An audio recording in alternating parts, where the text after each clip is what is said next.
All right, everyone. We have a special guest today. We got TO, Mr. Tyler Osborne out of Ohio, right? That's where you Yep. are? Yep. Tyler Osborne out of Ohio. Tyler's an entrepreneur community member. He's a friend of Matt and I. Really, really impressed by Tyler over the last 9 months, give or take, 10 months that you and I've been working together. And so the goal today is for Tyler to come on and share a lot of the success he's found in a very short period of time. Tyler's gone all out on real estate. He's really come a very long way. And really just goes to show that, anybody and everybody can do this. If you're making excuses, that's probably the main reason why you're not succeeding in real estate. And Tyler, I've never heard, make a single excuse once, except for when he was doing 75 hard.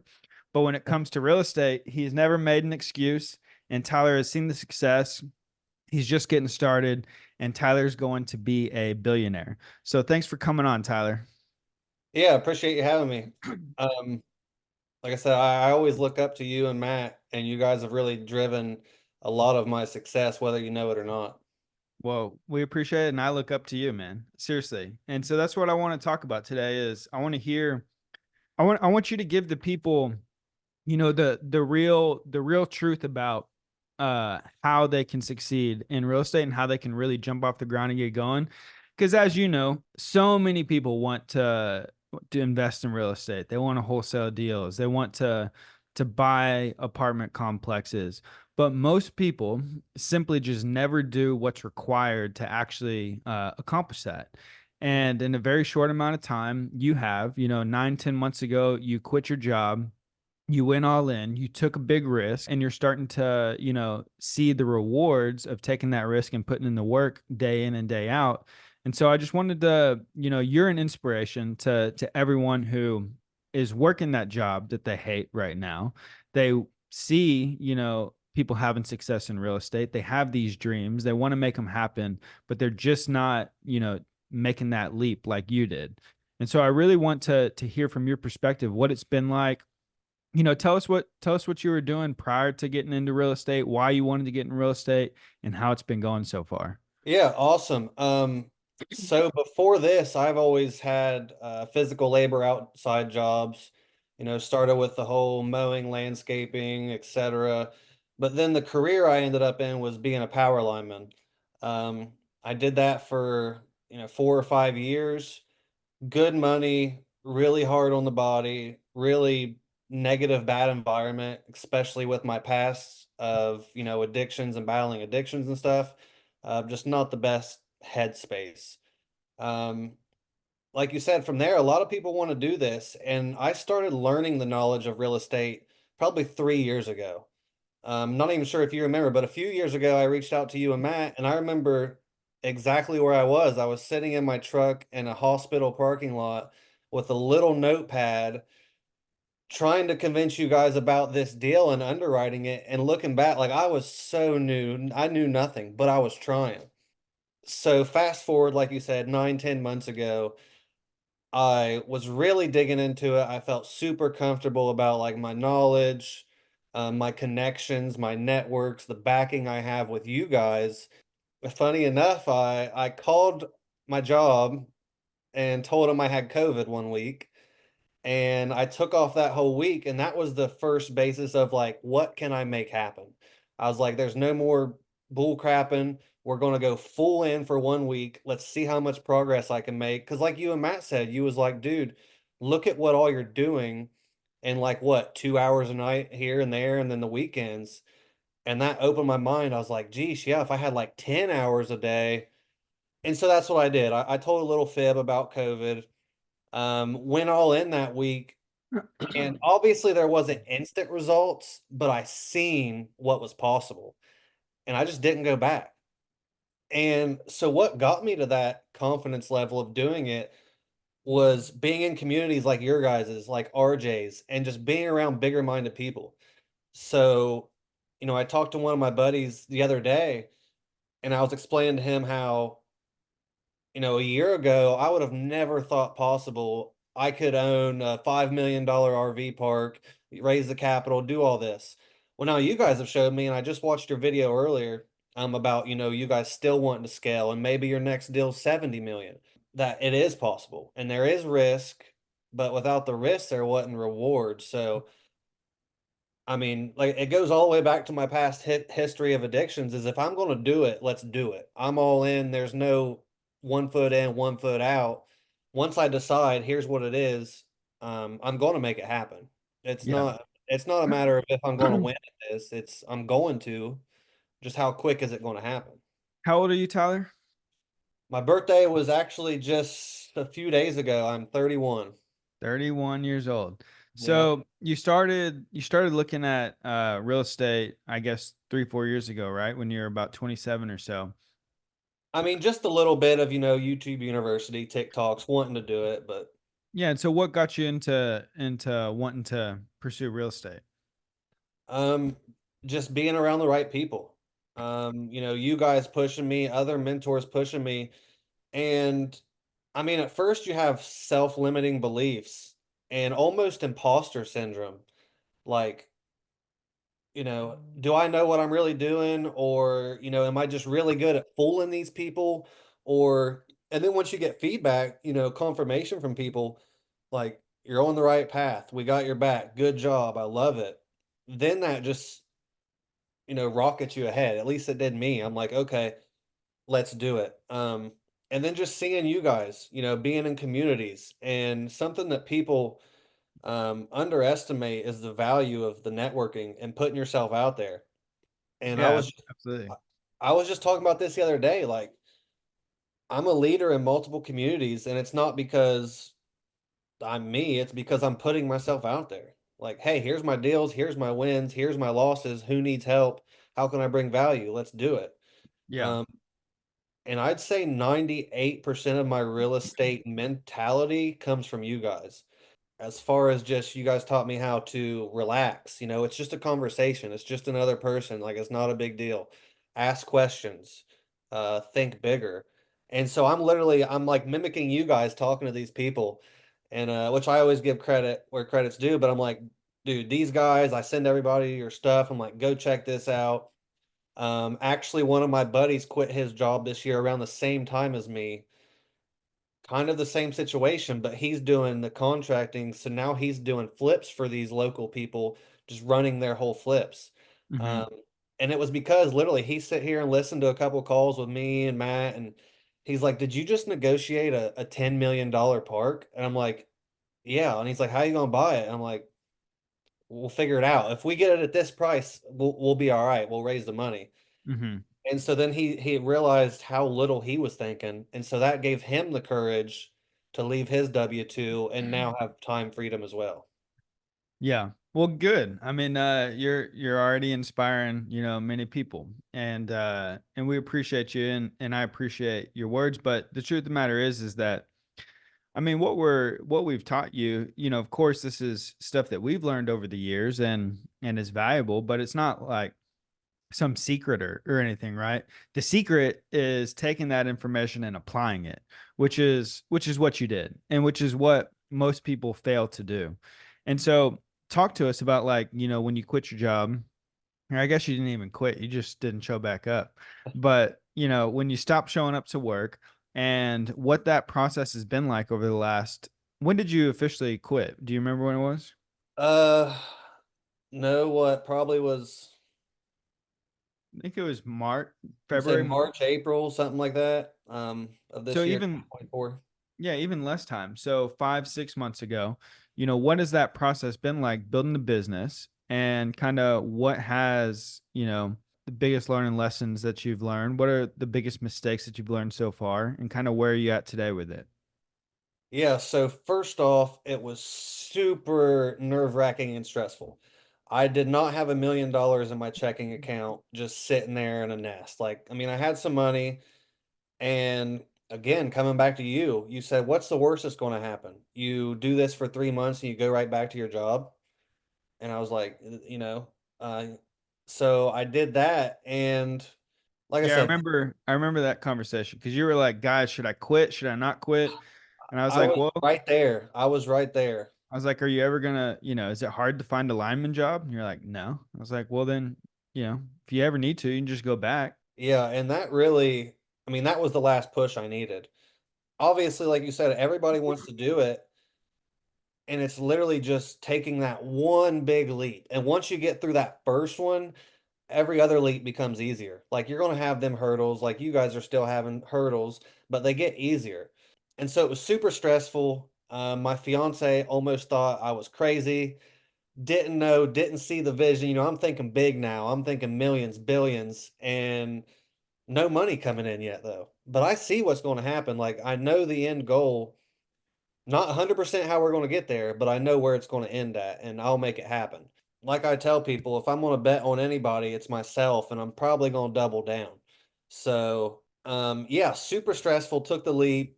The fiance was about it. I was like, just trust me. So as I started to build it, you know, at first it was obviously just me, mainly wholesaling single family real estate. So at first it was a proof of concept thing. You know, at first I'm like, are all these gurus on here and RJ like are they on some big secret about wholesaling and it's just some facade like it's not even real. So then you close a couple deals and you're like, oh, this is real. Then once you walk through a couple, you learn the process. It's simple. It's honestly not hard at all. It's just going through it once and having that the faith of doing it. So then from there I do a couple deals and then comes back in my all or nothing mentality where I'm like I almost feel behind. So I'm like, I want to scale a little bit and not in the sense of like, I don't ever want to have a big brokerage like you guys. That's just not my goal. My goal is a tight knit, lean team that operates itself. So in this short amount of time, my team, I had a meeting with them this morning. We have a bunch of stuff going on, and I probably won't need to talk to them the rest of the day. I always communicate through Skype, answer questions, but it's 90% self-sufficient already. And and these are VAs. And like I tell people, they're wanting to mimic me as far as the VA strategy and doing this. And I said it very clear. I'm like, I didn't just swipe a card and get this team. Like, I basically made a whole university module and basically created the SOPs and videos of me doing things. And I was holding hands for at least the first 2 months, like walking through every single deal, how we're dispoing, how we're talking to buyers, how we're comping properties, how I redid everything. And they're so my team's awesome. I love them. And they just catch on. Like I could tell them something today. We had a talk about dispo. They'll implement it today, and that's what I love. There's no questions. It's okay. Here we go. Um, and just some numbers for you and how quick this went. So I have a closing today. It'll be a $14,000 assignment. We have six in the pipeline that are there's a potential of $90,000 in assignments. Probably not going to be that, you know, one will probably have title issues, some will get negotiated. But, you know, we might land in the 50, 60 range on that. And so when I first started this 3, 4 months, 5 months ago, I told my buddies, I like putting stuff out there and putting pressure on me. I said, by my birthday in September, I'll have a six-figure month. We're not going to hit that, but I'm way ahead of where would have been if I didn't set that goal. Yeah, absolutely. And so your business now is producing steady income every single month. Yes. Correct? What were you making as a lineman? So here in Ohio, I'd say the median income around where I'm at is probably 60,000, 50,000, 60,000. Depending on storms, a lineman makes where I was at somewhere between 100 and 150. I was probably more in the 100, 120 at this time. I mean, the mental toll it takes on you, the physical toll, you're out in the heat, you're out in the winter, I mean, going to Florida, going to Louisiana, fighting these hurricanes, like it's a whole thing. It's not easy, but So is that what it is? Is you're going to hurricanes and to disasters and fixing power lines? yes, but then our normal days we just do maintenance and upkeep, pole replacements around home here to prevent future outages. Got But it. then whenever these big catastrophes happen, we head out. Yeah. So good money, not good on your mental, not good on your physical. I had back surgery at like 29 because of this. And so that was a major motivating factor too of my doctor pretty much told me, he's like, "What do you do?" And I was like, "A lineman." And he kind of was like, "That's not going to work." You know what I mean? Like, and so I knew it was kind of going to happen. And Why is it so bad on the body? I mean, what are you doing? You're climbing poles, you're carrying poles, or what are you doing? um I would assume that y'all have a bunch of equipment to help with a lot of the heavy stuff. Yeah, there's a lot of equipment, but it's just the nonstop. So, for example, when we're working storms, we worked 7 days a week, 16 hours a day. And last year I was in Louisiana for 60 days. So 16-hour days that whole time. Most of us were drinking at night, not getting hydrated, not sleeping. It's just the nature of the beast, and I fall right into it. It was my nature. Yeah. Um, but just yeah, climbing poles, there's a lot of heavy stuff, hand digging holes. Things just, you're up in the mountains, you're in the woods. It's definitely not an easy job. And I still have a bunch of friends, that do it obviously. And I'll always very well respect that. That's a motivating factor now. Driving down the road, especially when it's like 100 here and I see an electric pole, I'm like, I'm never going back to that. And Yeah. like literally that drives me. Well, good. And I mean, so you were making really good money. Obviously, wasn't good for your health, physical health, mental health. It's probably not great being away from. You have a child, right? That lives with you. Yeah, I have 2 kids, yep, 2 Two, sons. two, two sons. It's not great being, away from them for 60 days straight. And so it obviously wasn't what you wanted to do. And you went all in on real estate. You've been successful so far.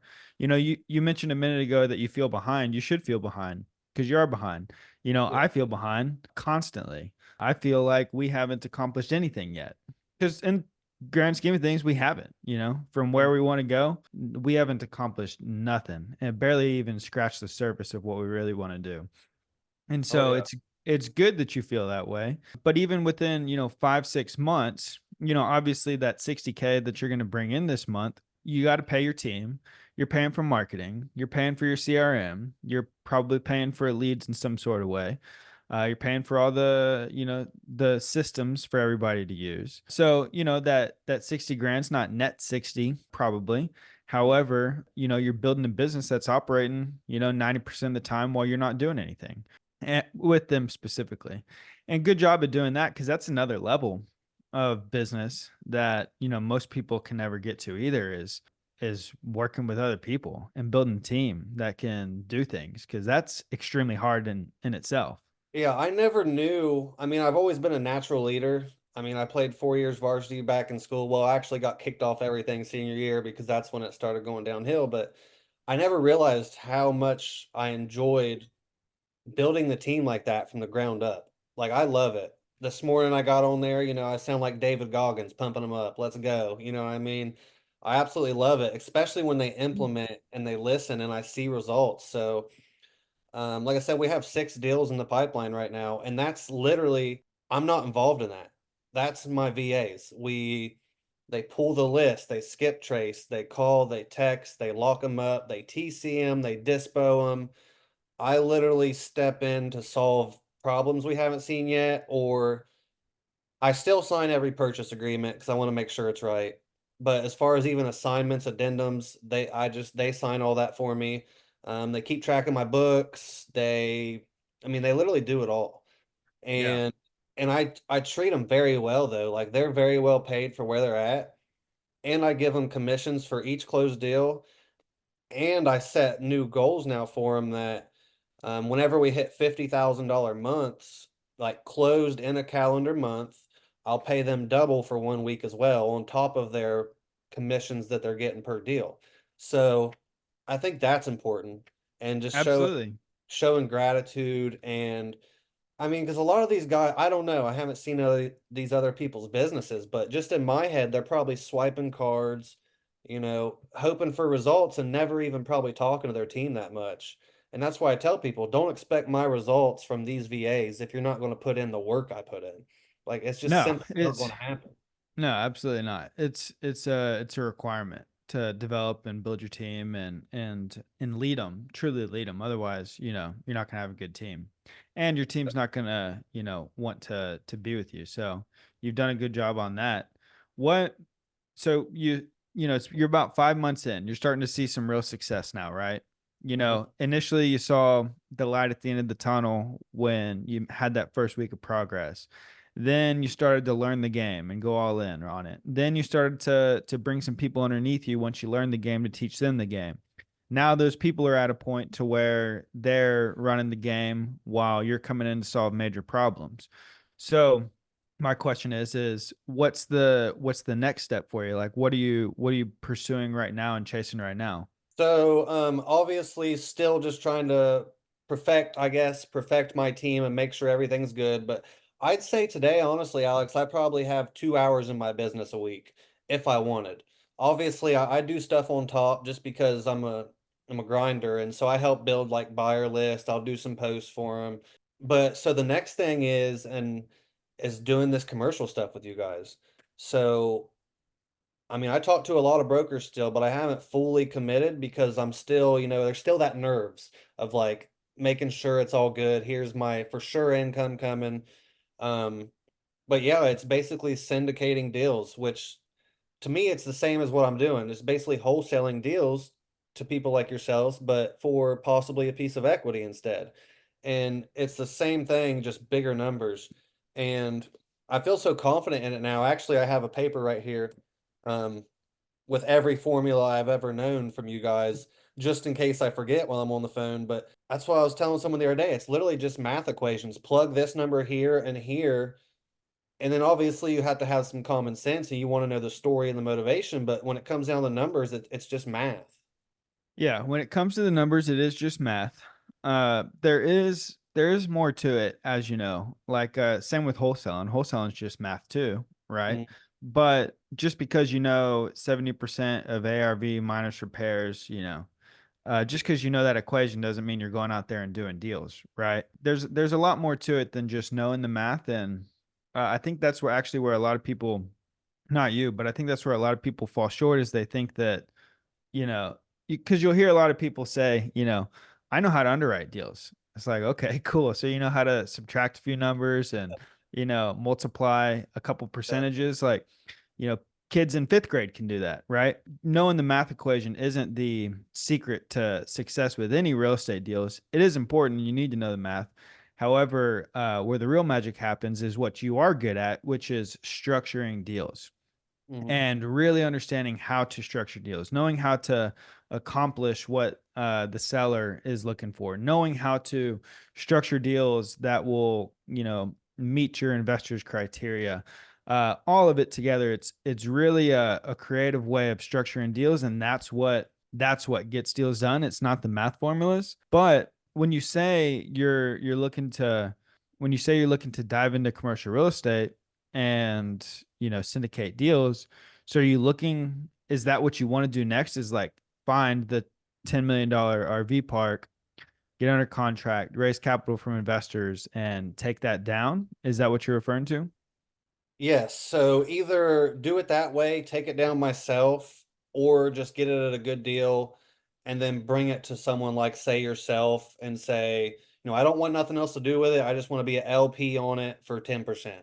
And then let them do their whole thing, get the income whenever they sell, I get 10%. Why I'm curious, why are you thinking that way versus putting your own deals together? Nerves, not doing it yet, which Yeah.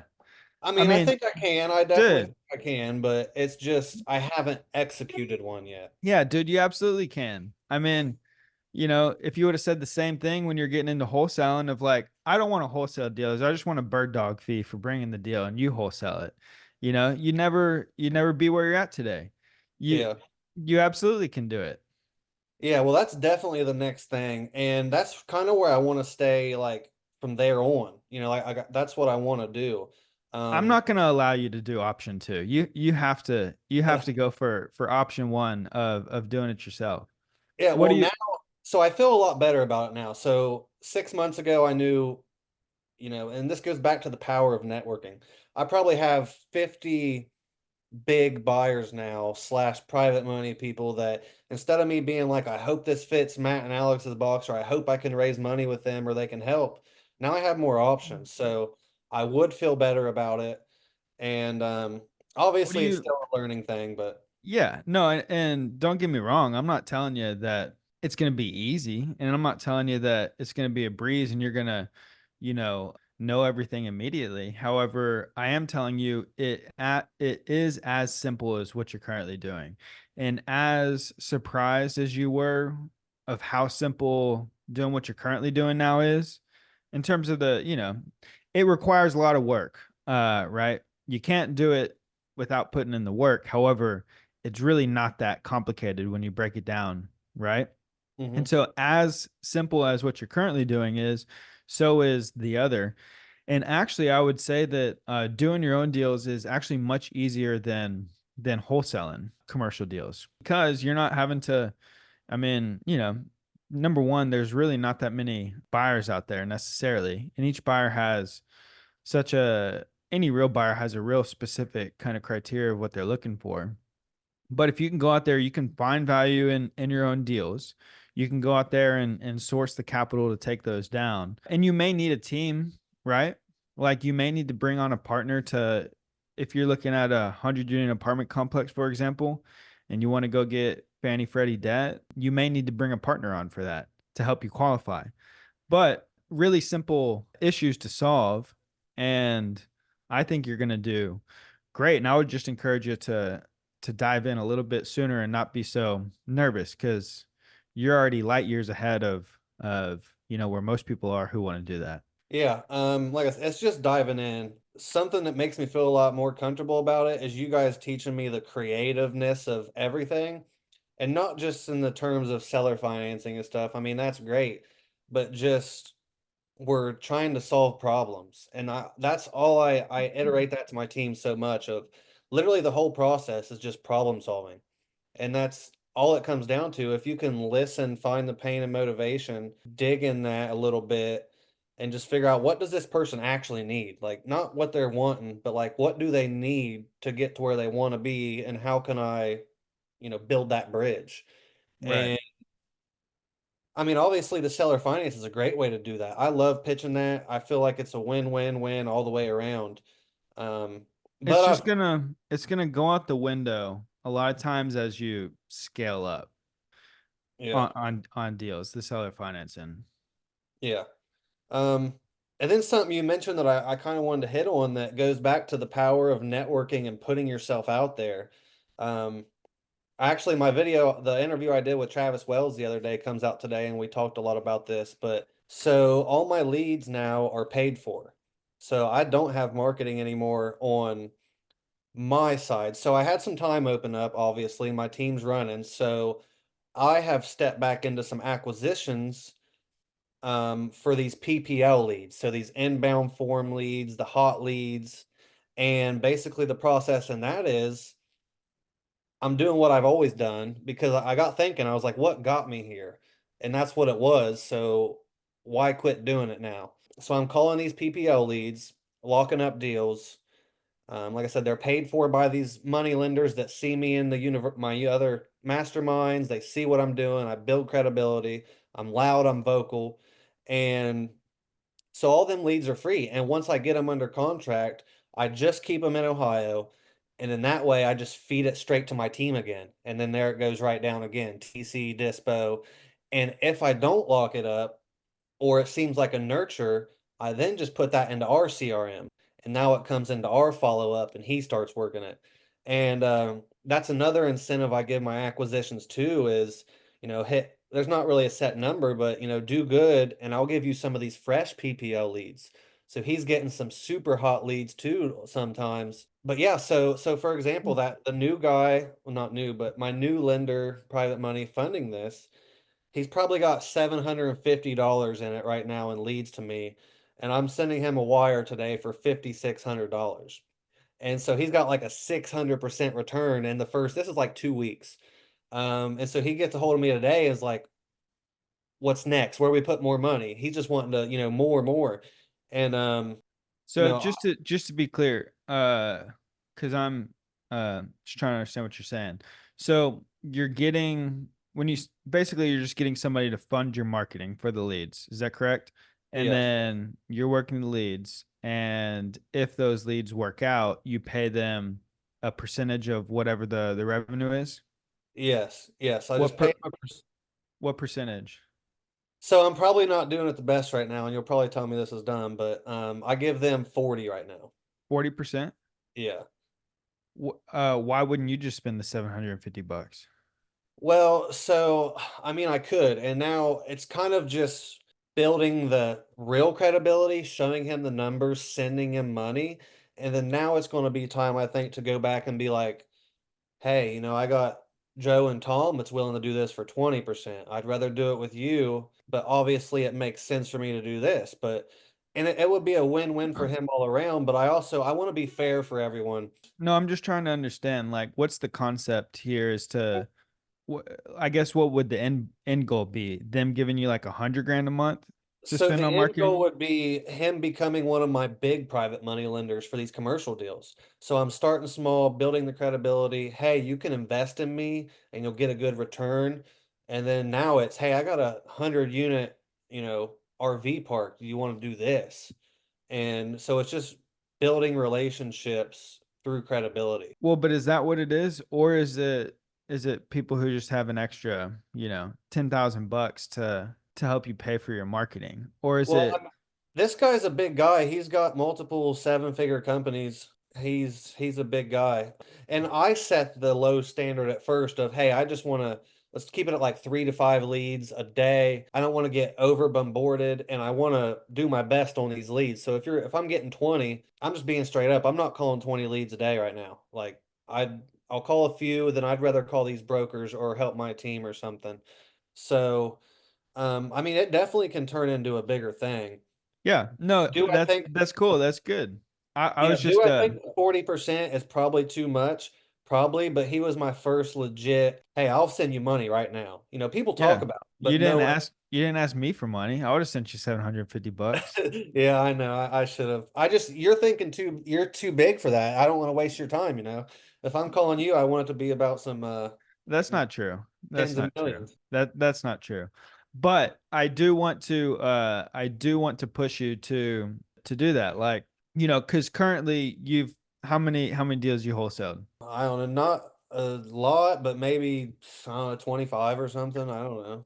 I also want to preface by saying anytime anybody wants to ask Matt and I for $750 and is going to give us back $5,600, we'll always take that Well, I can't and promise send that. that to you. So how many deals have you wholesaled? Probably 25 or so. All right, how many deals have you bought that you own? Zero. All right, why do you want to be in real estate? Do you want to just be a wholesaler and basically have a job, or why do you want to own real estate? I want to own, but I learned from you guys, I'm not keeping any of these single families. I'm just getting everything established. And then I want all my percentage of ownings to be in these larger assets. I don't want nothing to do with a single family, duplex, fourplex. I mean, I need to at least be kind of like you guys, 40 units plus. I don't want to deal with the headache. Well, I know. I'm hearing you. I'm just trying to push you because, like you said, you want to feel established, get everything established. Like I don't feel established. Like I just told you, 10 years from now, after we've 1000x what we're currently doing, I still won't feel established. So like, when are you gonna feel established enough that you're actually just gonna go out there and do it? I'm trying to push you to. I seriously think with your skill level, with your knowledge, with the team that you have, with all the resources, the support, everything that you got, if you spent, the next 2 weeks and do this, this is what you should do on your live YouTube calls. Call, let's say 32 to 64 unit apartment complexes. You could call ones that are listed. You could also call ones that are not listed. And that's a sweet little spot and range there where you're going to find plenty of mom and pop owners who do not have, well established operations. The rents are definitely low. It's not being managed very well. Maybe they're managing it, but good properties. And you can also, with those deals, that's really the sweet spot for some seller finance deals, especially the mom and pops who've owned them for a very long time. I would just say you should, if you really want to do that, I think you'll realize how quickly you did with what you're currently doing.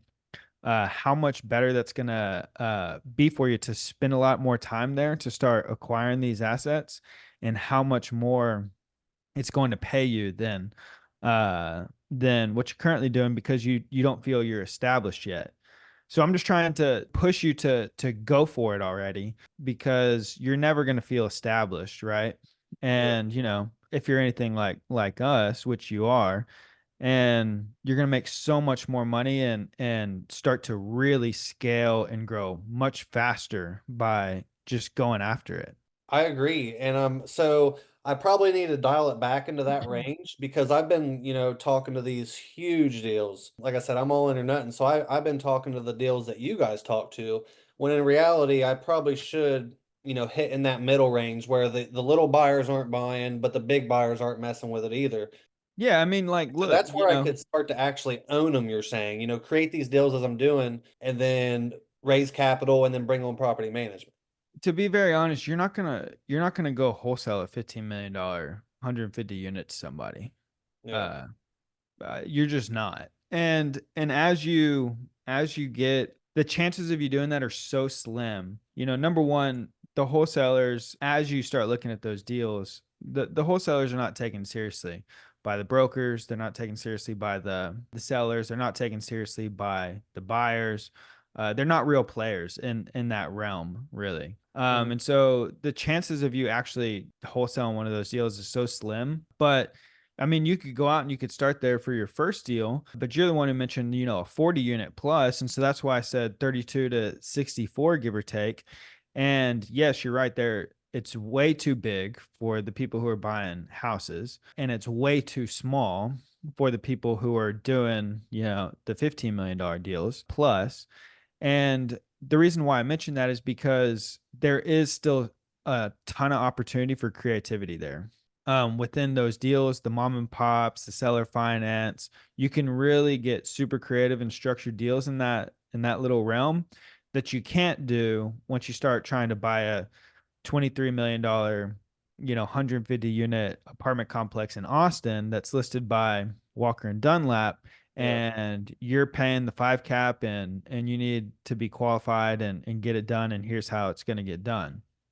But smaller deals, you have so much more room for creativity, and it's really doable too. Like, if you're concerned about raising capital on a $15 million deal where you may have to raise $6-7 million to take it down and be qualified for the debt, and put a team together that's qualified for the debt on that 40 unit, you may only need to raise like 750 grand for down payment, closing costs, a little reserves, and you could go raise that super fast. I know that it sounds like a lot of money for, someone who hasn't done it, but for the right deal, you'll get that money very easily. Oh yeah, normally when you would have said that a year ago, my heart would have sank, but I have such a different mind now where I agree. I mean, I think I could raise 1 million quickly.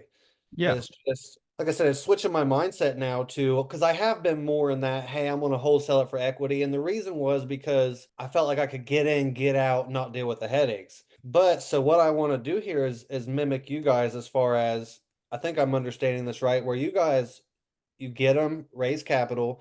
You have so much cushion on both sides where if everything goes wrong, we're still fine. Bring on someone to raise it, and then you're still pretty much hands off, right? For the most Uh, Not quite. I mean, it's pretty hands-on. You're not actively buying real estate, and not, passive real estate investing comes from passively investing. But if you're putting the deal together, you're managing the management, you're managing the investors, you're managing everything. It's pretty hands-on. Now, we're not at the property, managing the yeah, properties, but we have to manage the managers, and yeah, we have to manage all of it. And so it's from a very high level, and it's a lot of work. But no, I mean, we find the deals, we get the deals under contract. We have our investors that invest with us. We reach out to them, get them to invest in the deal with us if they like it. Then we do all the asset management. We're on the acquisitions, we're on the investor relations, we're on the dispositions, we're on all the admin, so it's us who does all that. And it is a lot of work. But when you look at a deal such as whatever it might be, over the span of that deal, you're going to make way more you from doing these deals and owning, you know, a percentage of it and raising capital and your investors owning a percentage. You're going to make way more doing those deals, two, three, four of them a year over the lifetime of those deals than you will wholesaling. And it's way less intensive than it is, constantly having to find new wholesale deals every single month. And wholesaling is trust me, like we love wholesaling. We've made millions and millions of dollars wholesaling houses, duplexes, commercial properties, land. But there becomes a point where you realize that you start thinking bigger, and the only reason that we wholesaled those deals is because we didn't feel we could buy those deals, the bigger ones, right? We knew we could buy the duplex or the house or whatever, but we wanted the capital. And so we were in a phase where we were looking for capital to grow because we were buying deals with our own money.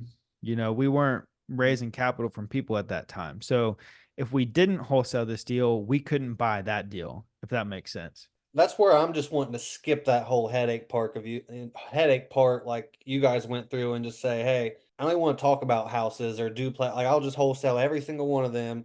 And then once we get up into the bigger ones, yeah, I mean, my a good attainable goal, I think, next year is I think I could definitely at least take down two or three of these. Quit saying that. Just say, I'm going to buy one before the end of the year. Put it out there. You said you like to put pressure on yourself. Say, I'm going to buy a, Tyler, TO. I'm going to buy at least a 64 unit before the end of the year. Yep, I am. I'm going to buy at least a 64 unit, probably RV park by the end of the year. YRV Park. Because you guys like it a lot and I'm following the lead and why fix something that's not broke? Yeah. And I've heard Well, multiple other people that's loving it right now. Um, I'll tell you this. We RV parks are good. They make money. I would say I'd say focus more on mobile home than RV if that's what you want. We own both, and I'd say mobile home better than RV. yeah, it's just I don't have as much as far as details on how to correctly get to like my max where I need to be on mobile homes. It's probably a lot the same, but I have the least amount of underwriting there. And so it's really just getting to know how am I valuing these places. It's easy on the other ones, but I'll teach you. It's very similar. The reason why I like mobile home, and if you do want to target that, my advice would be go for mobile home versus RV. The RVs can get up and leave anytime. They literally hop in the driver's seat and drive away. So can mobile homes. Mobile homes can be moved.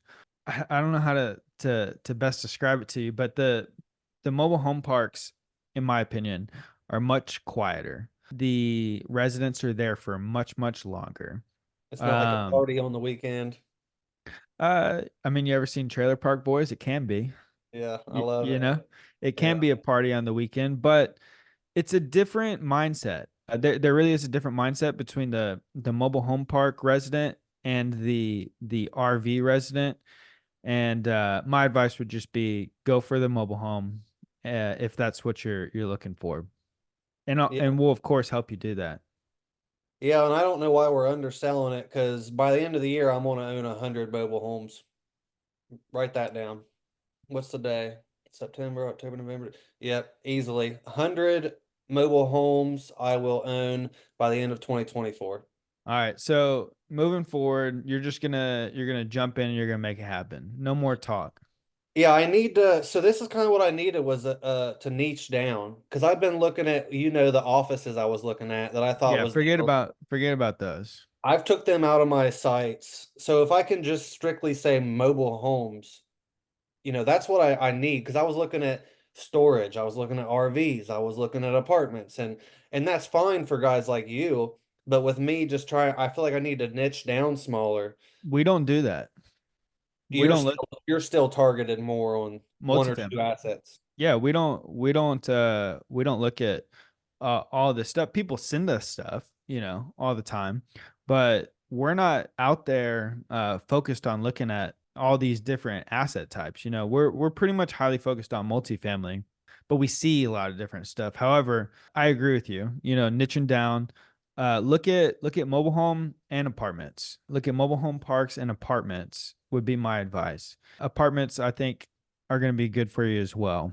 But don't look at the 400 unit, right? That costs 30 million bucks. If just look at a 32 to 64 unit. That deal, or a 100 unit mobile home park, that deal is going to do so much for you that you really don't realize it yet, but you will the moment you get it done, and you're going to say, man, I should have been doing this from the beginning. Yeah.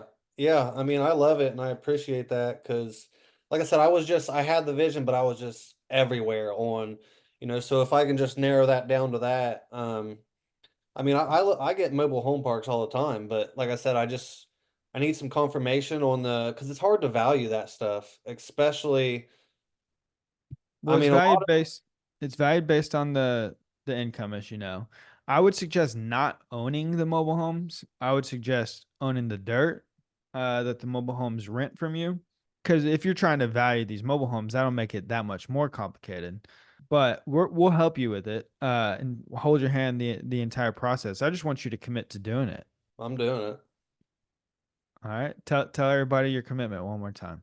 By the end of 2024, I'll own bare minimum 100. I'll have a park of 100 mobile home parks, whether I own the land or what, but All I'll right. have income from 100 mobile homes. You heard it here first. Look at that seriousness.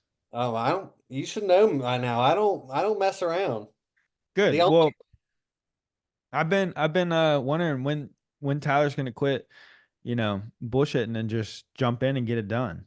yeah, Today's that day. it's going to happen, and just like so, and I'm fully confident. Like I said, the most thing I'm confident in the whole world is me, and I think once I do one, You're gonna explode, dude. yeah, I'll very quickly explode again as well, just as I have done this, and um, at that point, I'll be 0% hands on my, wholesaling stuff, and this is strictly what I'll be doing. And that's Yeah. always, well, at least for the past year, been the end goal, and I'm so glad that I'm part of your guys' community because that's what's pushed me to that. Otherwise, I probably would have done the same mistakes everyone does and bought a single, then a double, then a and I was talking to one of my buyers today that's actually closing on a house today that we wholesaled him, and he must have finally seen the HUD statement. And he's like, he called me and he was cool about it, but he was like, "Do you do like one of these a month?" And I was like, "Well, we're shooting for like five right now a month." And the fee on this was $14,000. And it just blew his mind. And he's just the typical small town landlord that's dealing with, headaches. But that's just his Yeah. lane. That's what he likes that. So I was going at one this morning in the Instagram comments. yeah, I mean, I just don't want the main reason, big picture, that I did any of this was to free up my time. And like that's so whenever you say, when do I feel established? For me, I have huge goals like you guys, obviously, but whenever I'll feel like I've done a good part is whenever, like, we're already talking about my fiance leaving her jobs and stuff. And that's just what I want, where I can support everything and no one worry, and we can do whatever we want whenever we want. No one telling us yes or no, and we just have freedom. I mean, that's literally my goal with this. Well, good. Well, I'll tell you this: you'll never have freedom until you start owning some real estate. Well, that starts here soon. It starts today, right now. And then so Go I'll ahead. leave the questions for later. Nope, I'm just going to Ask. create objections for myself. No, let's talk through them. So say, like, do you think I should target specifically here, Ohio, or does it not even really matter? Like, as far as, because I'm going to have someone there, right? Maintenance, property management, Oh something. yeah, yeah. No, we had this conversation yesterday in the community call that you weren't a part of. I was But busy doing deals. but you do not have to invest in your backyard. I don't know about Ohio. I don't know Ohio very well. So I'm sure there's great parts of Ohio to invest in, but we don't focus on Ohio, so I know nothing about it. But don't fall into the belief system that you need to invest where, own real estate, that you live close to. We Yeah, own well, I mean, we own that's like properties here. We own properties here in Austin that we've owned for 4 or 5 years, and I've never been inside. Most of the properties that we own, Matt's never seen that we own with some of our partners, right? Like you don't, what are you gonna do? Like it's not like I'm going over there and fixing things. Living close to it is not going to do anything other than you can drive by it, but you're not going to go by deals that you're managing. So you're going to have management companies managing this asset. You're going to have the teams in place that are overseeing this, and you're going to manage those teams just like you are currently. But I don't know where where you want to focus. If you want to focus on Ohio because you're there, great. We're focused on DFW, Austin, and Houston mostly. Yeah, and that's what I kind of meant earlier when I said hands off. I didn't really mean like, there's always going to be some part of it, but hands off as far as we're not going to be at the park a lot. And something that's already conditioned my mind to that's fine is I started out this nationwide wholesaling. I was doing deals in Arkansas and Kansas and well, canceling deals in Kansas. No one buys there, it turns out. So yeah, I've already seen that, and all the deals I do now, I never go see. The one I'm You're closing gonna today, I did, but you're gonna go see it, right? Like you're gonna go walk the park yeah. and walk the property prior to buying it. You're going to do your due diligence. I'm just saying you're not going to be the one there collecting checks and rent every month. You're not going to be the one who goes and fixes the plumbing problem. You're not going to be the one who fixes the electrical problem. You're not going to be the leasing agent. Like you're going to have a team that takes care of this for you, and you're going to manage that team. And it's pretty much just like I'm doing now then, and tracking KPIs basically, right? And just but at this point it's just financials. Yeah, a good management company is gonna do a good job.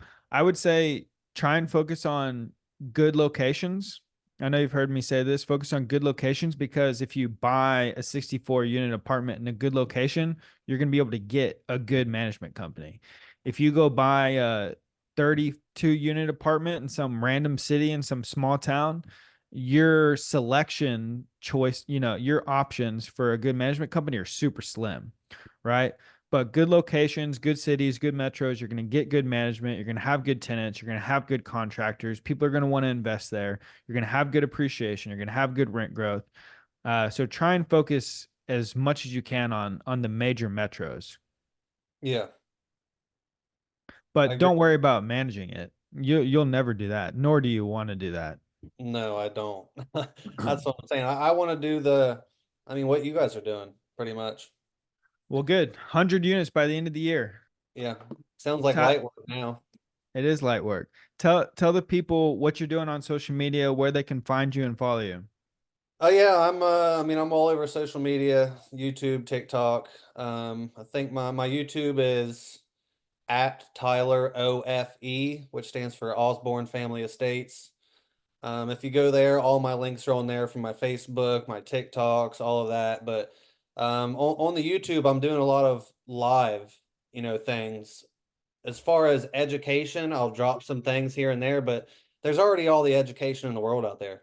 So I want to show the action, the implementing, what it looks like in real time. So that's what I can provide value in, and I'm down to help anybody whenever, and grow together. Beautiful.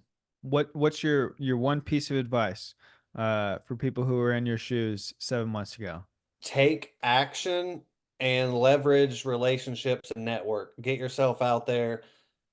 I mean, those two things will take you as far as you need to go. Take action and be around the right people like you just did. You'll guide me in the right way. Now I just got to do it. Nice, gotta do it. Beautiful. Thank you, Tyler. Appreciate you coming Yep. on. Yep. No problem. Appreciate it, Alex.